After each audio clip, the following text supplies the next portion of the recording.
Hi, my name is Andrea, and I'm the social media specialist here at GANS, and today we're going to talk about how to post a story on Facebook. So we'll get started by going to your business's Facebook page and tapping on the profile picture. Then you'll tap Create Story. As you can see, there are a number of options to choose from, but we'll keep it simple today and select a picture from our gallery.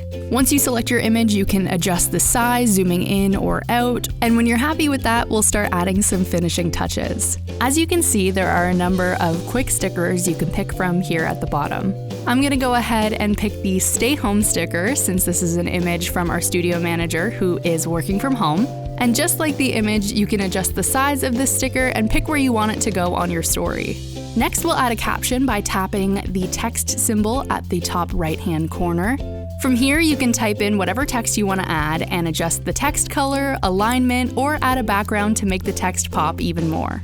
Once you choose where you want your text to go, we'll add one last finishing touch, and that is a GIF. So we'll go ahead and select the sticker icon on the top right-hand corner, and as you can see, once again, there are a ton of options, but we're going to keep it simple and select GIF. And since this is an image of our studio manager's cat interrupting the photography process, I'm going to search for a GIF of a cat.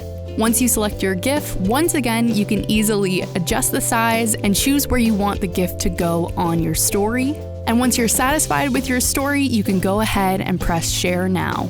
Those are all my tips for you today, but we'll have more quick tips for you over the next few weeks for posting on social media. If you have any questions or anything you want to see covered in these videos, send us an email at socialmedia@gans.com and we'll be happy to answer your questions there.